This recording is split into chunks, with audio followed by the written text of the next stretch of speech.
Hello everybody, this is the Wikstrand. Today we are going to talk about action movies. I love action movies.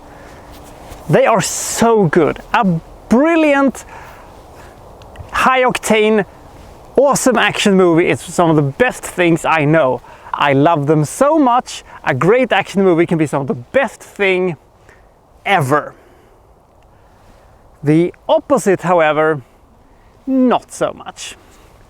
When it comes to bad action films, it is some of the worst that has ever been made. This is going to be some of the absolute worst movies I have ever seen in my entire life that is actually going to be displayed on this one. And yeah, it's actually going to be worse than the 1997 list. Speaking of that list, I'm going to try in this one to mention the word boring a lot less. That's going to be tricky because a lot of the movies we're going to see today is boring. But do you know what it also is that a lot of these movies have in common? The budget. Now, if you want to, pile on a man like Michael Bay and the shitty movies he makes, some of the movies he makes is bad and some of them are pretty terrible. But the thing is that because he has so much money in them, the spectacle of them at least makes them appealing to watch.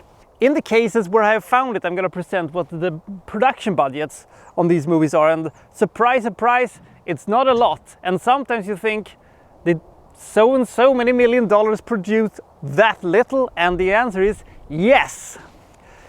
This is the 10 worst action movies in the history of cinema.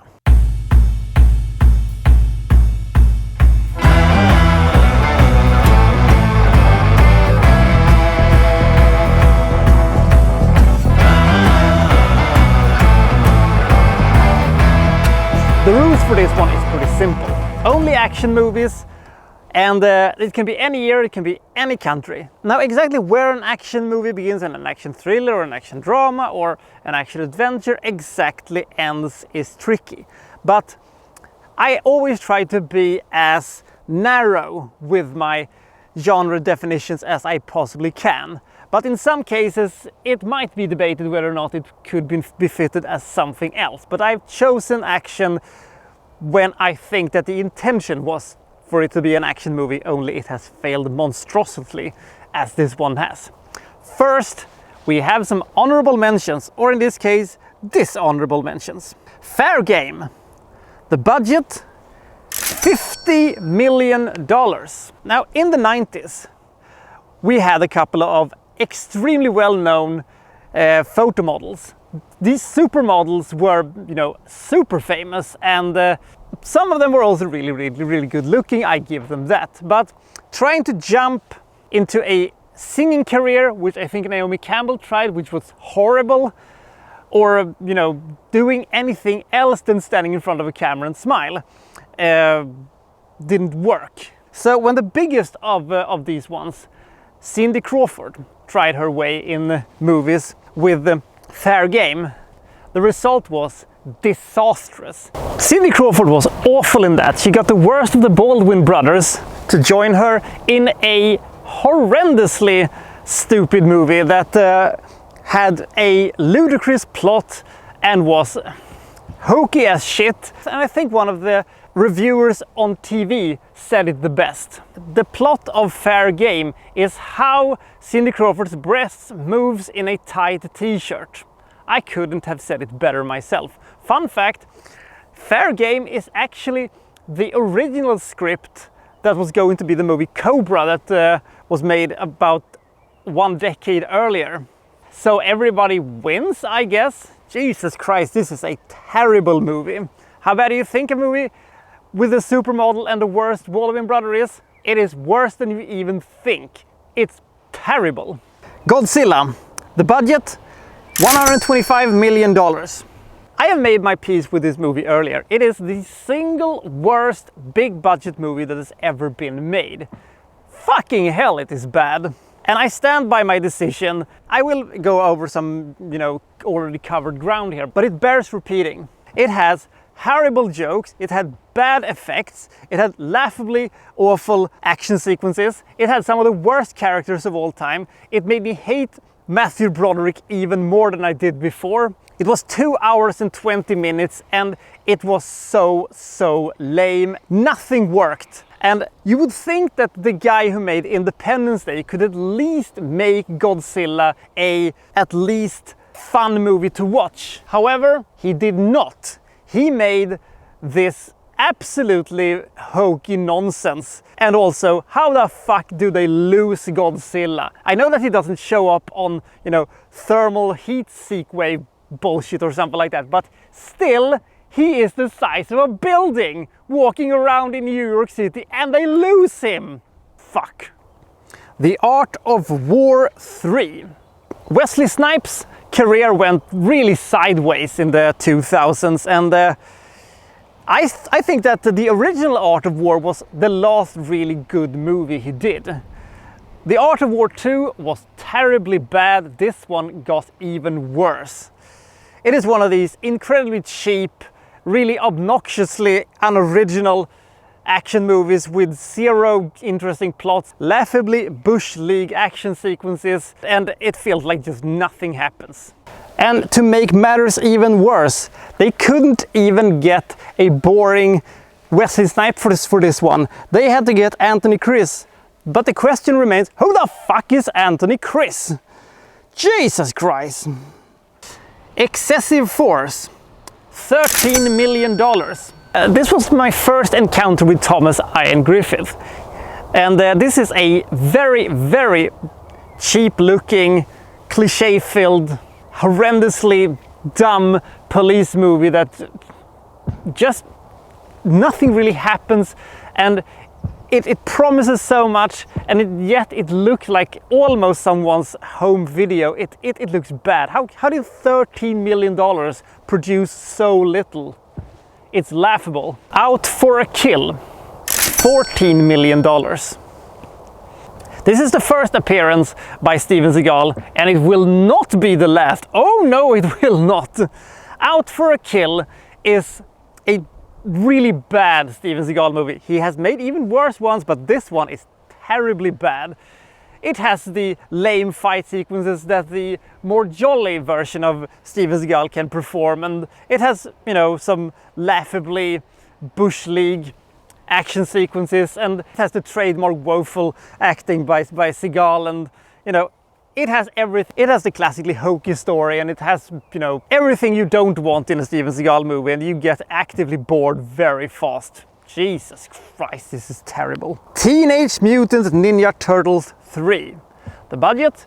$21 million. 21? The fuck? Now, none of the original Teenage Mutant Ninja Turtles movies was high art, but they were fun and they were harmless, and they were made with some love for the characters at least. The costumes in this one is baffling. They look like they have escaped from Chuck E. Cheese or something like that. They look like budget costumes from a Dollar Tree store. It looks fucking awful. Because when you have a movie about the Teenage Mutant Ninja Turtles, the least thing you could have done is making the fucking Teenage Mutant Ninja Turtles not look like they're at a carny festival or something like that. Fucking hell. As if that wasn't bad enough, them going back in time to Japan could have worked in theory, but they've cut so many corners and they have dropped so many things story-wise that nothing makes any sense, and the few action sequences they do have, they look like absolute garbage. It doesn't resemble the wacky fight sequences in the first one. It more resembles two drunk dads on a boat trying to fight each other that rocks. Fucking hell, it looks awful. The Road Killers. It's been reviewed here before, but it bears repeating. This is the second worst movie that Christopher Lambert has ever made. It is a cliched, it's boring, it is slow moving, despite being a road trip kind of a thing. It has bad actors, it has bad characters, especially the villain is terribly awful. As I mentioned before in the review, Jesus Christ, this is a terrible fucking ass of a movie. The Chase. I may have mentioned once or twice that I absolutely love car chases. And I was just so hyped up for the idea of that a movie would be just one single car chase. Just one single car chase through the entire movie. I was like, oh my god, this is gonna be the best movie ever. It wasn't. After about 5 minutes with Charlie Sheen in that car, you know, being chased by law enforcement and stuff like that, I was just dumbstruck how dumb this movie was. And it was so boring. It was so horribly boring. It was bum-crushingly bad. It was like if the movie Loki was made by Tommy Wiseau or something like that. It was bad. After that 5 minutes, I was sort of, what, is this it? Are we just gonna be in this car, cruising down this highway, you know, with this story that we don't care and Charlie Sheen is bad in this one? Is this it? Is this it? The answer was yes. Ooh, terrible. Driven to Kill. The budget, $26 million. You're kidding, right? $26 million. Steven Seagal makes his second appearance and well, it hasn't gone down any better than this. Now, the idea that Steven Seagal is playing a novelist who writes crime novels is kind of funny in a sense because it is so ludicrous. So he's, you know, has to save his family from, you know, gangsters who want to harm them or something like that. And it is about as uninteresting and as uninspiring as you would think. When I see these movies that somehow shows up sometimes in, you know, late TV or something like that, I'm thinking, who makes these movies? Why are these movies made? Is anybody interested in them? I mean, fat Steven Seagal makes no one happy. He just makes everybody sad. I mean, I've seen bad movies with Van Damme and I've seen bad movies with, you know, Frank Grillo or, you know, cheap action movies, stuff like that. But the price tag of $26 million still makes me, on what? If you would have said it cost $2.6 million, I would have believed you. I said, yeah, it kind of shows how cheap this one is, but $26 million for this? And now, Jesus Christ, it is time to go to the actual list. Pray for us. Pray, pray, pray for us. Number 10. No contest. This movie can best be described as Die Hard in a beauty pageant contest. And that tells you basically all you need to know. It is about as cliched as you would think. It is about as uninspiring as you would think. It has Robert David in a villain role. That's good. Apart from that, who came up with this? I don't care about any of this. It is just so bad. It's just so lame, and the action sequences just look so terrible. I'm gonna say that a lot, I think, because we have a lot of these fucking things, and the movie is dull. And I saw this one on TV, you know, late, and I wish I could have, you know, fast forward a lot of it because fucking hell, it was bad. Number 9, The Exterminator. Budget $2 million. Now that I can believe, but wait a minute, that's $2 million in 1980 money. How much is that today? Ow. Okay. Well, I can still believe that. This was one of these video nasty movies that were debated because, you know, how violent it was, and I was kind of intrigued by it. I like me some vigilante actions, and I was intrigued by the entire thing, and the poster with the flamethrower and the helmet. It looked kind of badass. Then I saw it and I said, oh, it's a piece of shit, isn't it? It's a low budget, very early 80s action movie that contains very little action and contains just, you know, very slow moving sequences where bad guys are getting tortured and shot and stuff like that. And it is, personally, I don't like the Death Wish movies, but this movie makes Death Wish look like fucking Dread or The Raid or something like that. It's just so uninteresting, and the characters are so, you know, lame and bland, and it's an ugly looking movie. It is, and I felt unclean after watching this one. Ugh. Shit, we have 8 more to go. Fuck. Number 8. The Patriot. Budget $35 million. Oh, come on! $35 million for this? For this? What the fuck? So it is May 2020. We have more than 4 million infected in a global pandemic. Watching this movie, now, make me realize something, that the only thing we need now is probably Steven Seagal. He'll kill the virus for us. Now, I mentioned when Fire Down Below was as one of the honorable mentions or dishonorable mentions for the 1997 list, that this was, maybe it was a sign that not everything was great in Seagal land. Fucking hell yeah, Jesus Christ.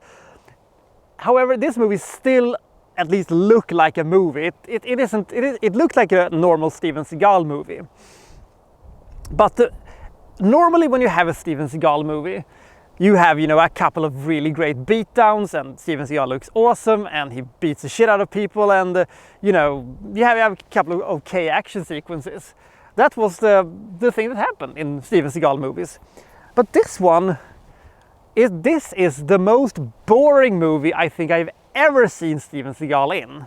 I'm just flabbergasted. What exactly did they do with $35 million? I mean, there is almost no action sequences in this supposed action movie. The idea behind it, Steven Seagal fighting some, militia or something like that, it could have been great, but this is just boring. I have to use this word, I have to use the B word. This is boring as fuck. Number 7. Flight of Fury. Budget $12 million. Oh, hi Steven, I guess you're back. If you've never heard the name Michael Dudikoff earlier, now let's say that you're gonna do a cheap action movie and you need a lead actor. You first try with Van Damme. He says no. Then you try with Steven Seagal. He says no. Then you try with Dolph Lundgren and he says no.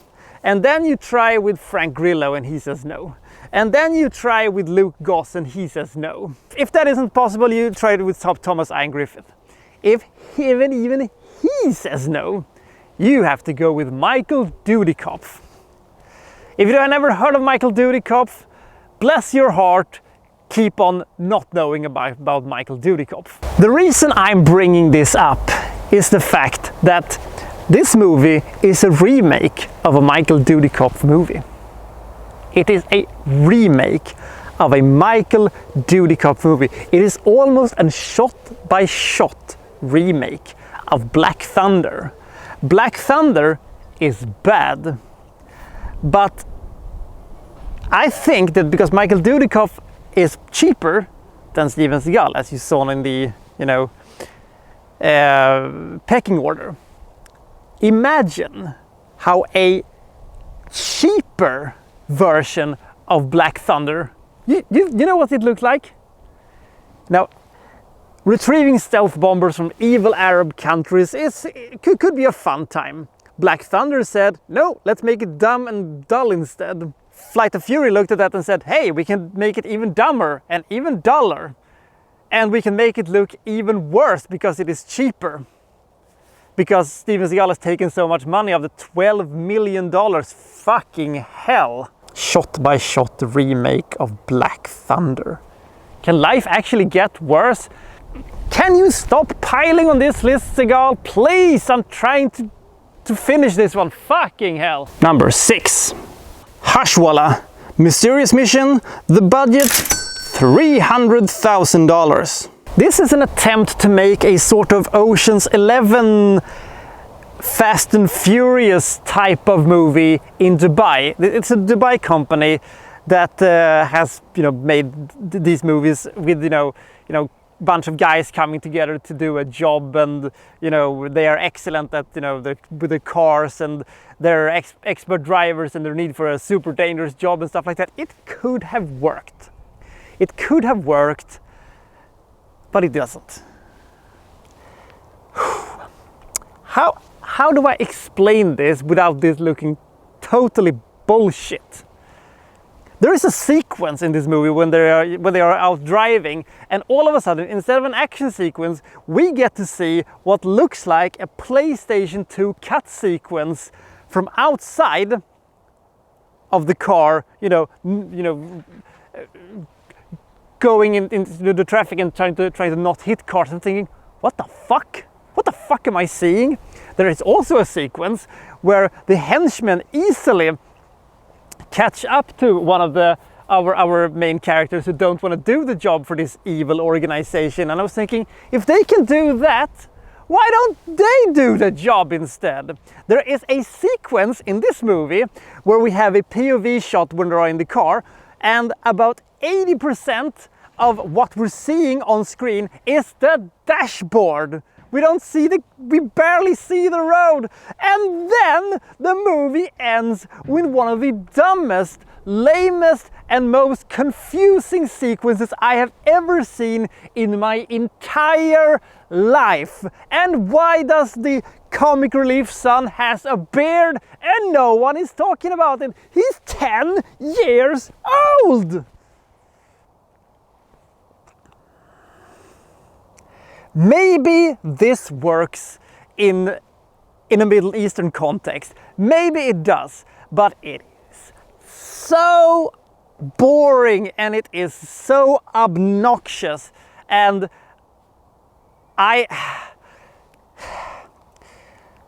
this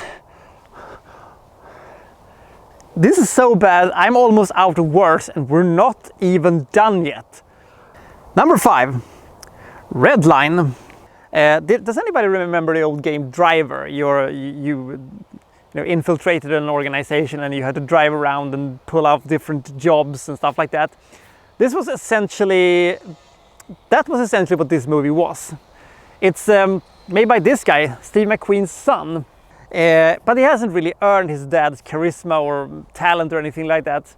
It's a slow, plodding, super boring, incredibly lame movie with some cars flipping over and the odd occasions where somebody gets shot, but it is so dumb and it is so lame. Here's the thing, I was so bored when I watched this movie that I actually fell asleep 2 times. That almost never happened. I was, oh shit! So then I had to rewind and start where I was, and I was sort of, I should really be doing something else with my life than watching this fucking movie. I found the VHS cassette. I found it. And I wish I had found something else. Like a landmine or something like that. Fucking hell, this is bad. What makes this even worse than Hashwalla 2 was the fact that it actually, it felt like it could have been something, but at the same time, it's just so bogged down by the most horrible acting I've ever seen and some of the lamest villains of all time. Lame villains are like a wet blanket thrown over any movie. Fucking hell. Number 4, Against the Dark. Budget $7 million. The concept for this movie is great. It is in the not too distant future, last summer 80. No, that was Mystery Science Theater 3000. In the future, the world has been taken over by vampires, and the war against the vampires is raging in a crumbling building where our hero Steven Seagal, equipped with a samurai sword, is dispatching vampires, and they're trying to lure the way out. It sounds pretty intriguing, and I think if this movie would have been done, let's say 1997 or 1987, it could have been an awesome movie. But this movie, Jesus Christ. Let me give you an example how bad this is. You long to see fat Steven Seagal slowly dispatching vampires with a samurai sword. You are aching to see fat Steven Seagal. You know how bad that makes the rest of the movie, because the fact is that Steven Seagal is on the cover of this one. Steven Seagal is top billed, but Steven Seagal has 10, maybe 15 minutes of screen time. And he's the best thing on the entire movie. Imagine that for a second.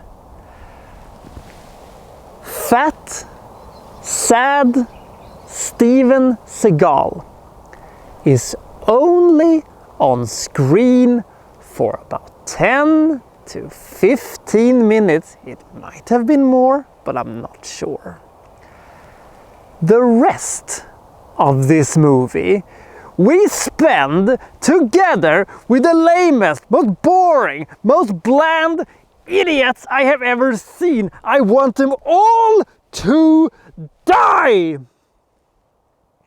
But they don't. I don't understand how this can cost $7 million. It looks like a fucking abandoned building that they could have found somewhere in Romania or Bulgaria where they go to shoot all these fucking awful shitty movies. Poor, poor, poor you countries who had to, you know, make people think that your entire country looks like that shit. I have to bring out the B name again. This is so boring and so disinteresting. How the hell do you make a vampire apocalypse with Steven Seagal with a samurai sword boring? I don't know, but it is almost... I'm almost impressed how you did that. Number 3, adrenaline. Sometimes also known as adrenaline fear the rush. I give this movie one thing. It has a good pace. It is Christopher Lambert running around in, you know, catacombs chasing some kind of virus disease spreading zombies or something like that. The movie moves very fast, and in the beginning I was thinking, yeah, this is good action, and why is this movie so fucking dark and depressing and boring and dull and hokey and uninteresting, and why can't we just do something else with our time? Why have I watched all of these horrible movies?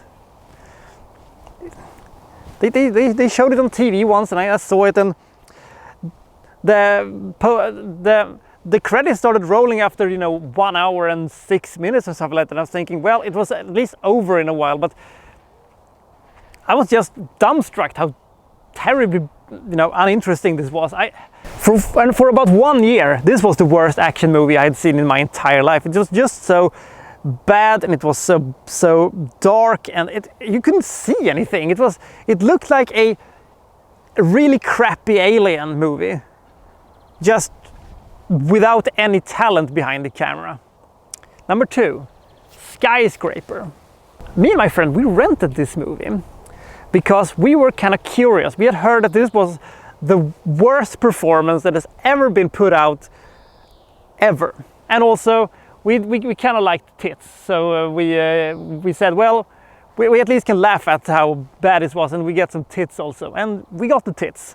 But Anna Nicole Smith's tits are about as big as her talent is small, and fucking hell, she's a helicopter pilot, and she's been pulled into this Die Hard scenario, which makes this the worst Die Hard ripoff ever. Imagine that John McClane was to be replaced by Anna Nicole Smith. It is exactly as terrible as you think it is. It looks like a combination of a softcore porn and Tommy Wiseau trying to make a Die Hard movie. It is exactly as bad as you think it is. It, in fact, is even worse. Especially when they have these sex scenes with romantic music, which doesn't work at all. It worked about as well as when John Wayne was raping that woman in the movie about Genghis Khan, and they played romantic music. It was a bit of a styles clash. It didn't work at all. This works better because it is consensual at least, but fucking hell. And we have one more to go. We have one more to go. Oh God, fucking hell. And number 1, Hashwalla, The Secret Engine. If you think that Hashwalla 2 sounded like a bad movie, this one is even fucking worse. Because this movie is so bad. It is so obnoxiously weirdly made that let's take a look at how bad this is, shall we? So we have, you know, some people who are going to be drifting champions or something like that. And if you like people, you know, sliding with their cars on open fields, you know, and people watching and cheering, you're gonna see a lot of that one. It is, that's bad. But the police pounds his car, and he needs, you know, try to find a new one and do something like that. The plot is very confusing, and the story shifts all the time. And I was thinking, man, the Dubai police sure seems to be very well staffed and have very nice offices and being very uncorrupt and being very efficient at their jobs, and they sure take a lot of time to showing us that. There is a reason for that. This movie is funded by the Dubai police. This movie is funded by the Dubai police. And I was thinking, oh, that explains so much. This is a really good recruiting video for the Dubai police. And that's good. But I'm sorry guys, this is an action movie, or supposed to be, if something ever fucking happened in this movie. But no, you go to Ferrari World for what, 6-7 minutes?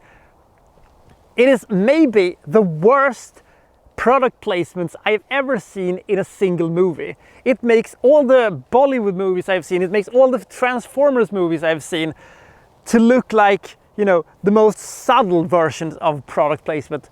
It's a product placement for Ferrari World and for the Dubai police. That's about it. This movie is not only the worst action movie I've ever seen, but it is actually on this is actually on my top 10 list of worst movies of all time. Because this movie is over 2 hours long, and it has almost, and I think it has story to cover about 10 minutes of it. The rest of it, I have no idea what's going on. I have no idea who is supposed to do what, where, when, and why. And this might be the case. I've seen good movies from Middle Eastern directors, so I know that he can make good movies. But if this is supposed to be an action movie, and they have labeled it as such, can you at least have an action movie with action sequences that at least exist? Because there is almost no action sequences in this entire movie. There was one. I got a hope spot. Oh, no, something happens, and then immediately it's cut off. I think the action sequence lasted for 10 seconds or less. I don't know. But I was sort of, what? That's it? It took 13 years for a movie to surpass Skyscraper as the worst action movie ever. But this one did. It is so bad that I have officially run out of words to say. The words cannot cover it. It is impossible to explain how bad this movie is. But if you haven't already guessed it, it is bad. Now, Hashwalla 2 is also absolutely terrible, but it is at least better because at least a couple of stuff happens in that one that was at least laughing out loud how bad they were. This one didn't even have that. It was just a super boring, a super slow moving, a dumb, plodding, outlandishly stupid movie that was essentially just a recruitment video for the Dubai police. The ending fucking sucks. It sucks a bag of dicks. Are we done now? Can I go home now? I don't want to do this anymore. Fucking hell. This is the Wikstrand. He makes movie reviews and the occasional top 10 lists. And he thinks that is sometimes hard for him. And this day, he had made a list that was particularly nasty. And he thought he was safe. He thought he was out of the woods. He thought that he had finally seen the worst action movie that has ever been made. Little did he know that lurking around the corner just a couple of weeks after he had shot in this, he saw something that was so terrible, so horrible, so absolutely dreadful that it took him 4 days to recover from it. He was so angry and he was so offended by it that he didn't quite know what to do. He knew, however, that there was only one thing he had to do. He wouldn't alter the list, but he would add a bonus entry.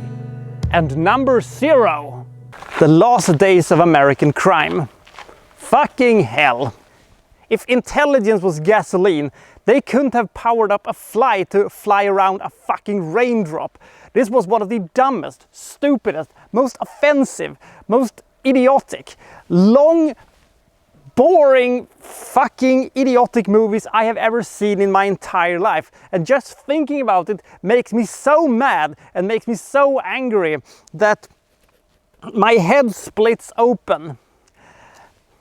It's a rotten script with a rotten gimmick. If they would have removed the element of the signal, it could have been an okay movie, but it cannot survive 5 seconds of me trying to logically pull this movie apart. I am unable to not analyze this movie. I love stupid action movies.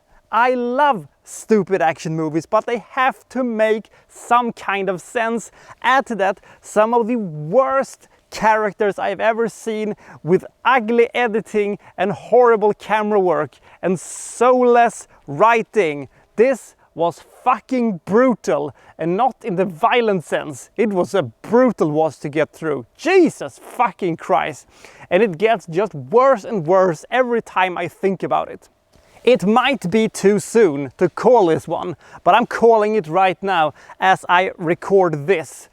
I think that by the end of the decade, The Last Days of American Crime is going to be one of the 10 worst movies of the decade.